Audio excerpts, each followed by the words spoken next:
नमस्ते, आप सभी का मेरे चैनल में स्वागत है। मेरा नाम हर्षिका है। हमारी आज की न्यू पिका कार्ड रीडिंग है कि जिस पर्सन के बारे में आप सोच रहे हैं वो आपके फ्यूचर हस्बैंड या वाइफ बनेंगे या नहीं बनेंगे। तो ये वो पर्सन है जो करेंटली इस टाइम पे आपके माइंड में चल रहे हैं, जिनकी इमेज आपके माइंड में बन रही है। ये उस पर्सन के बारे में है। ये आपके सोलमेट हो सकते हैं, ट्विन फ्लेम हो सकते हैं, आपके एक्स गर्लफ्रेंड या बॉयफ्रेंड हो सकते हैं, बेस्ट फ्रेंड हो सकते हैं, आपके कर्श हो सकते हैं, तो कोई भी हो सकते हैं।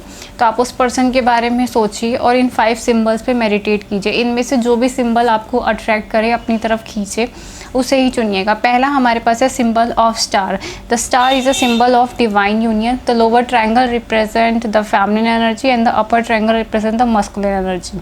दूसरा हमारे पास symbol of swastika. This is a symbol of the infinity abundance. तीसरा जो हमारे पास सिंबल है वो है symbol of infinity, the symbol of non duality. So हमारे पास 3 सिंबल्स हैं। आप इन तीनों सिंबल्स पे 5 मिनट मेडिटेट कीजिए। जो भी आपको अट्रैक्ट करे उन्हें चूज़ करिएगा। चलिए शुरू कर दे। जिन्होंने पहला वाला सिंबल चूज़ किया है कि ये पर्सन आपके फ्यूचर हस्बैंड या वाइफ बनेंगे या नहीं बनेंगे, द सिंबल ऑफ स्टार को चूज़ किया है जिन्होंने।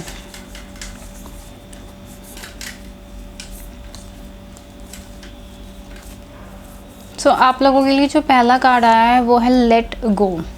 यानी कि आप इस रिलेशनशिप को, इस पर्सन के साथ आपकी जो भी रिलेशनशिप है उसे कंट्रोल करने की कोशिश मत कीजिए, क्योंकि इनके साथ आपकी रिलेशनशिप पूरी तरह कंट्रोल से बाहर जा रही है। आप जितना इसे कंट्रोल करने की कोशिश करेंगे उतनी ही सिचुएशन बिगड़ेगी। ये जो रिलेशनशिप है ये अपने टाइम पर ही इम्प्रूवमेंट में आएगी। तो इस रिलेशनशिप को कंट्रोल करने की कोशिश मत कीजिए, क्योंकि ये जो पर्सन है, दूसरा जो कार्ड मेरे पास आया हुआ है वो है कंप्लीशन का कार्ड। इस पर्सन की लाइफ के अपने कार्मिक लेसन्स हैं। जब तक इसकी लाइफ के अपने खुद के कार्मिक लेसन्स ख़त्म नहीं होते हैं तब तक ये पर्सन आपके साथ नहीं होंगे। कंप्लीशन मींस बहुत सी ऐसी सिचुएशंस हैं जो इस टाइम पे चल रही हैं, कार्मिक सिचुएशंस हैं जो इस टाइम पे चल रही है। हो सकता है ये पर्सन किसी थर्ड पार्टी सिचुएशन में फंसे हुए हों, या फिर थर्ड पार्टी इनकी फैमिली से रिलेटेड हो, इनकी फैमिली हो, या फिर इनका कोई पास्ट हो, या फिर इनका फाइनेंशियल इशू हो। आप अपने और इनके जो रिलेशनशिप है ना उन्हें कंट्रोल नहीं कर सकते। मतलब कि किसी भी चीज़ सिचुएशंस को अपने हिसाब से कंट्रोल नहीं कर सकते कि आप इन्हें जितना मर्जी समझाने की कोशिश करें, करने की कोशिश करें, लेकिन चीज़ें अपने आप ही सेटलमेंट की तरफ आएगी। तो इस रिलेशनशिप से अपना कंट्रोल छोड़ दीजिए। जैसे ही आप कंट्रोल छोड़ेंगे तभी आज सिचुएशन बेटरमेंट की तरफ से आएगी, क्योंकि बहुत कुछ कंप्लीशन होना बाकी है।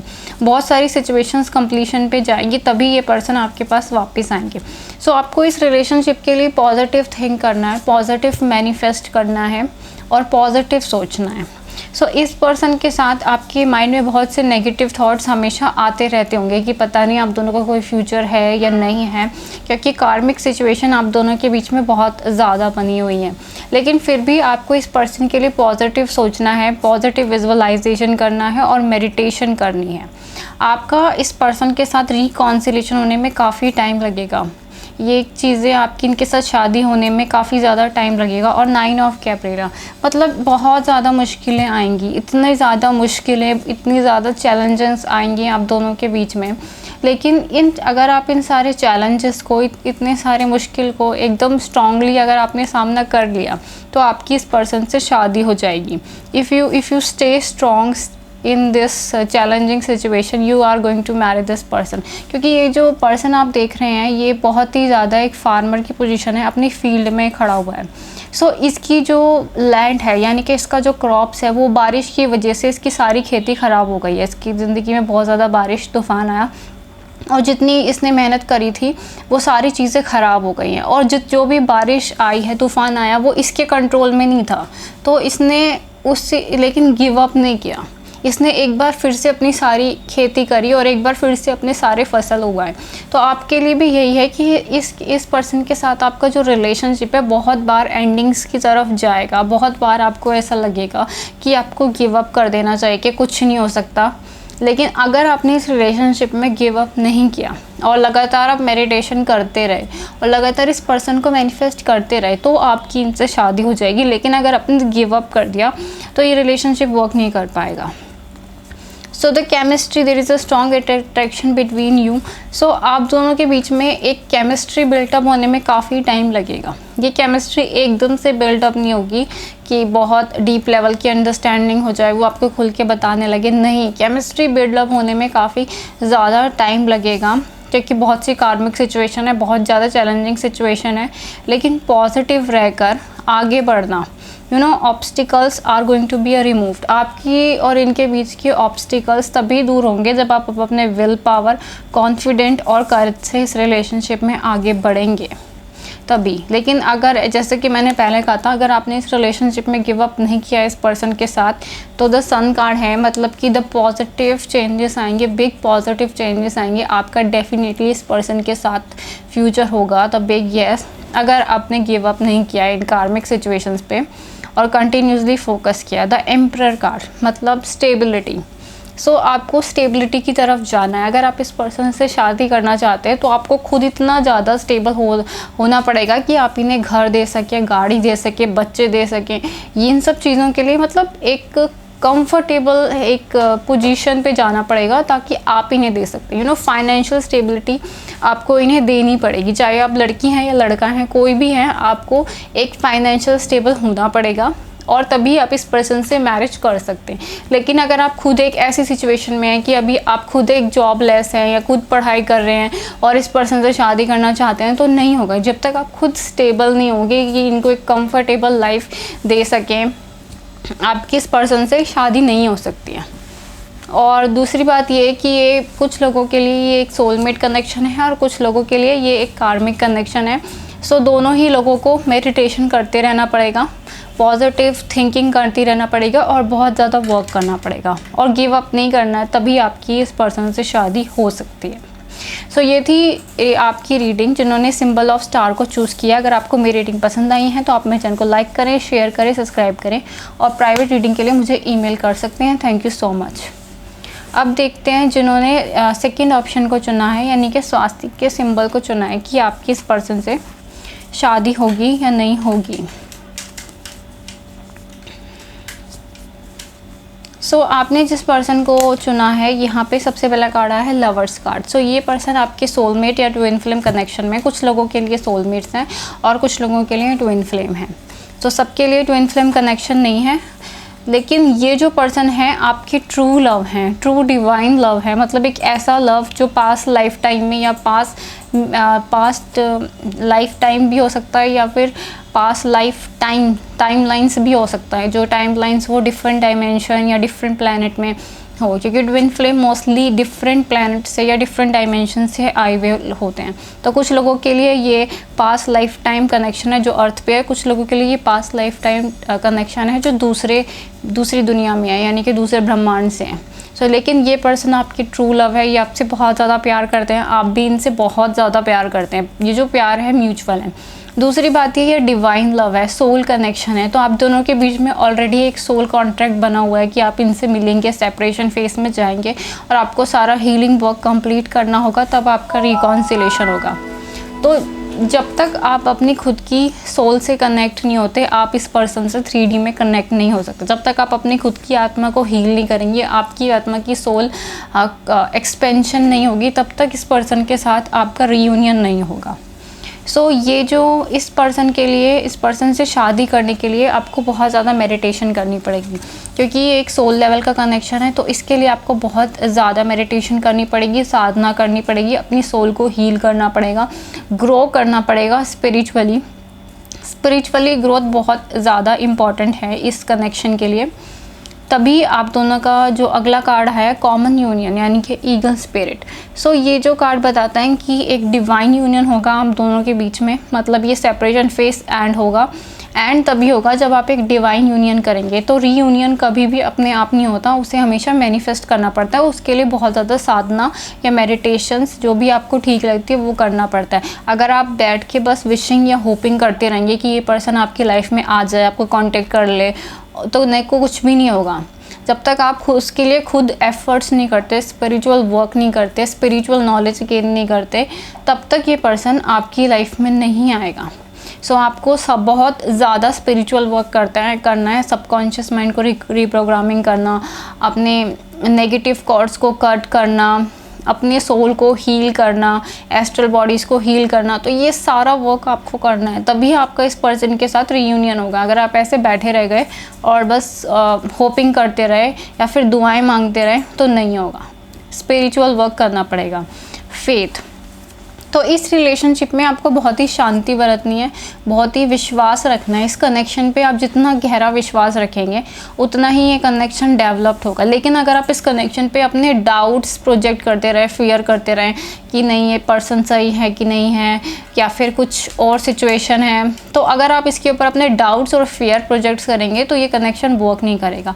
आपको पूरा फेथ रखना है, विश्वास रखना है इस पर्सन पे, इस कनेक्शन पे, इस पे पूरी तरीके से विश्वास रखिए, तभी ये कनेक्शन आगे बढ़ेगा इस पर्सन के साथ। क्योंकि यहाँ पे जो मुझे दिख रहा है द फैमिली इश्यूज़, फैमिलीज़ की तरफ से बहुत ज़्यादा इश्यूज़ होंगे। ये पर्सन या तो किसी थर्ड पार्टी के साथ, कुछ लोगों के लिए ये मैरिड हैं, हो सकता है इनके बच्चे हैं, या फिर इनके जो पेरेंट्स हैं बहुत ही ज़्यादा नार्सिसिस्टिक हैं, डोमिनेटिंग हैं, कंट्रोलिंग हैं।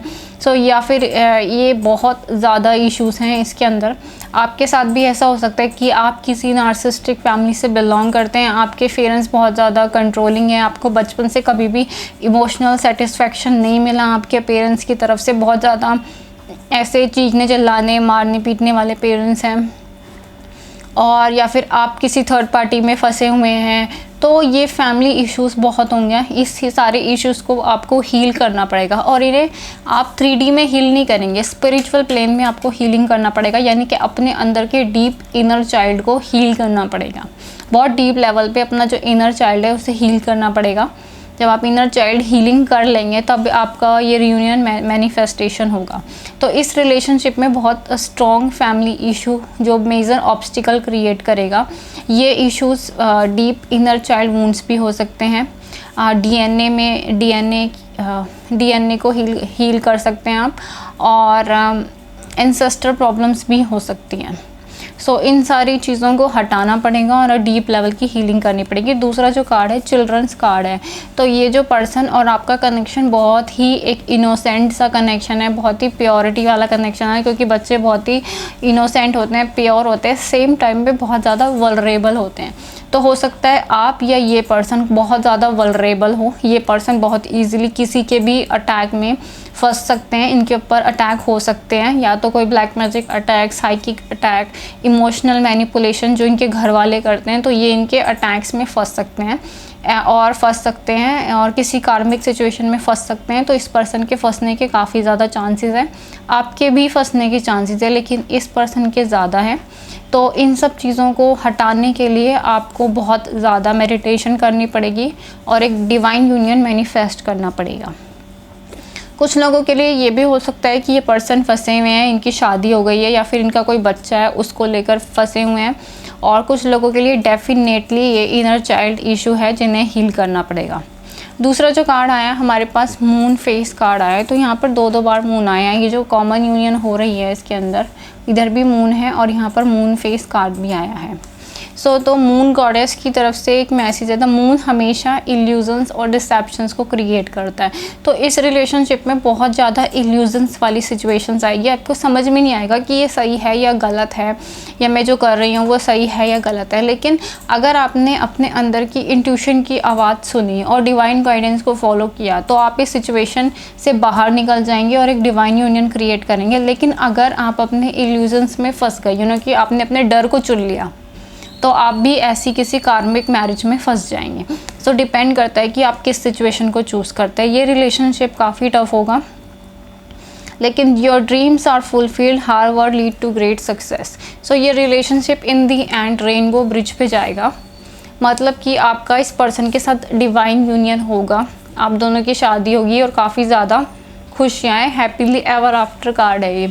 सो इसमें ये बताते हैं कि अगर आपने गिव अप नहीं किया, क्योंकि ये फैमिली इश्यूज़ हो रहे होंगे, इन फैमिली इश्यूज़ में अगर आपने गिव अप नहीं किया, अपने अंदर के डीप इनर चाइल्ड को हील कर दिया और ये फैमिली इश्यूज़ को ख़त्म कर दिया, और ये जो मून फेस में जो भी इल्यूज़न डिसेप्शन हो रहे हैं उन सबको छोड़कर अपनी इंट्यूशन को चुन लिया, तब आप दोनों के बीच में एक डिवाइन यूनियन होगी। क्योंकि ईगल का मतलब होता है, ईगल स्पिरिट का मतलब होता है ब्रेवियस्ट सोल, वॉरियर सोल, जो ईगल स्पिरिट जिनको दिखाई देते हैं ना, या तो ईगल बार बार आपको नज़र आ रही हो, या फिर कोई ईगल का फैदर मिलना, या फिर कोई ईगल की पिक्चर्स बार बार दिखाई देना, अगर ऐसा है तो इसका मतलब ये है कि आप एक बहुत ही बहादुर सोल हैं, मतलब ब्रेव हैं, और आप किसी भी सिचुएशन से लड़के विक्ट्री पा लेंगे।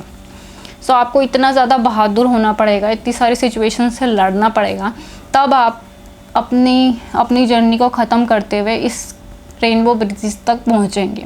तब आपका इनके साथ एक डिवाइन यूनियन होगा जो बहुत बड़े लेवल पे होगा, और आपकी इस पर्सन से 3D में शादी होगी, यानी कि इस जन्म में आप इनसे या आपके हस्बैंड या वाइफ बनेंगे।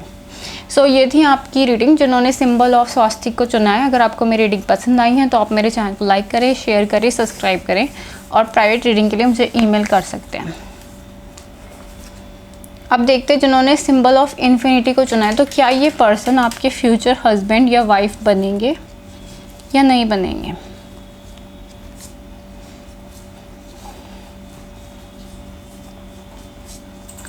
अभी आपने जिस पर्सन के बारे में सोच रहे हैं, इनके साथ आपका डेस्टिनी कनेक्शन है, क्योंकि यहाँ पे पहला कार्ड आया है द व्हील्स ऑफ फॉर्चून का कनेक्शन। इस पर्सन का आपसे मिलना लिखा हुआ था, काफ़ी ज़्यादा आपका इनके साथ डीप लेवल का डेस्टिनी कनेक्शन है कि ये आपसे मिलेंगे। लेकिन इस कनेक्शन में कुछ लोगों के लिए ये जो कनेक्शन है वो एक कार्मिक कनेक्शन है, मतलब कि ये पर्सन आपकी लाइफ में आए हैं लेकिन आपको लेसन सिखा के जाएंगे। तो इनके साथ आपका जो कनेक्शन है ना, कभी भी स्टेबल नहीं चल सकता, या फिर एक तरीके का जैसे कि पहले 2 रीडिंग्स में आया है डिवाइन यूनियन या मैरिज का नहीं हो सकता, क्योंकि ये जो रिलेशनशिप है एक अनरिक्वेस्टेड लव पे चल रहा है। मतलब कि ये पर्सन बहुत ज़्यादा ड्रेन करते हैं, आप इनसे शादी करना चाहते हैं, डेफिनेटली आप इनसे शादी करना चाहते हैं, तभी आप ये रीडिंग देख रहे हैं। सो डेस्टिनी में आपका इनसे मिलना लिखा था, लेकिन एक कार्मिक लेसन्स के लिए मिलना लिखा था। ये पर्सन आपको बहुत ज़्यादा कार्मिक लेसन्स देंगे। अगर आपकी इनसे शादी होती है तो शादी के बाद भी आपको बहुत स्ट्रॉन्ग कार्मिक लेसन मिलेंगे, और अगर आप इनके साथ एक रिलेशनशिप में तब भी आपको इनके साथ एक बहुत ही स्ट्रॉन्ग कार्मिक लेसन्स मिलेंगे, क्योंकि ये जो प्यार है वो एक साइडेड है, आपकी तरफ से है, इस पर्सन की तरफ से नहीं है। आप इस पर्सन को एक प्रायोरिटी की तरह देखते हैं, ये पर्सन आपको एक चॉइस की तरह देख रहे हैं। इस रिलेशनशिप में एक एनर्जेटिक अलाइनमेंट नहीं है, एक पर्सन कंटिन्यूसली दूर भाग रहे हैं और दूसरे उन्हें चेस कर रहे हैं। तो ये रैट और कैट के माउस के गेम्स की तरह चल रहा है कि आप उन्हें चेस करते रहते हैं, उनके मैसेज का वेट करते रहते हैं, उनके बारे में सोचते रहते हैं, लेकिन नहीं, उनकी लाइफ में इस टाइम पे अदर्स प्रायोरिटी चल रही है काफ़ी ज़्यादा। दूसरी बात यह है कि डिवाइन ऑर्डर, आपकी लाइफ में जो कुछ भी होता है वो एक डिवाइन ऑर्डर यानी कि डेस्टिनी कनेक्शन में हो रहा है, लेकिन आपको उस डिवाइन ऑर्डर को मानने में काफ़ी मुश्किलें हैं। अगर मैं ये बोलूँ कि आपकी इस पर्सन से शादी नहीं होगी, लेकिन अगर शादी कर लिया आपने इनसे तो बहुत ही ज़्यादा कार्मिक लेसन्स होंगे, क्योंकि ये प्यार वन साइडेड जा रहा है। इस पर्सन की तरफ से उतने एफर्ट्स नहीं हैं, आप प्रायोरिटी नहीं हो इनके लिए, आप चॉइस हो। सो अगर आप ये अपने डिवाइन ऑर्डर को फॉलो ना करके अगर आपने इनसे शादी करी तो मेजर लेसन्स आपको लर्न करने को मिलेंगे, और वैसे इनके साथ आपकी शादी होना है एकदम बहुत ही ज़्यादा मुश्किल है। 99% ना है कि नहीं हो सकती, 1% अगर हो गई तो काफ़ी ज़्यादा स्ट्रॉन्ग कार्मिक लेसन्स होंगे इस पर्सन के साथ। सो आपकी लाइफ में एक डिवाइन ऑर्डर वर्क कर रहा है। जब तक आप उस डिवाइन ऑर्डर को नहीं सुनते, डिवाइन ऑर्डर का मतलब है लेडी पॉटरा, do what you feel right, important lesson is holding. So basically ये एक लेसन्स को दिखा रहा है, आपको बहुत स्ट्रॉन्ग लेसन्स मिलेंगे। आपका इस पर्सन के साथ डेस्टिनी कनेक्शन है, लेकिन कार्मिक कनेक्शन है। पास्ट लाइफ में कोई अनफिनिश्ड बिजनेस था इनके साथ, इसलिए ये आपकी लाइफ में आए हैं। दूसरा कार्ड ये है कि द पैशन कार्ड। सो ये कार्ड बताता है कि आपकी लाइफ में कोई ऐसा पर्सन आएगा, द न्यू लव, डेफिनेटली कोई न्यू लव आएगा आपकी लाइफ में जिसका आपसे बहुत ज़्यादा पैशन होगा। मतलब आपकी शादी किसी और से होगी, इस पर्सन से नहीं होगी, और जिस पर्सन से आपकी शादी होगी वो न्यू होगा, वो आपका एक्स या पास या कोई भी नहीं होगा, एक new person, new energy, new beginning होगी।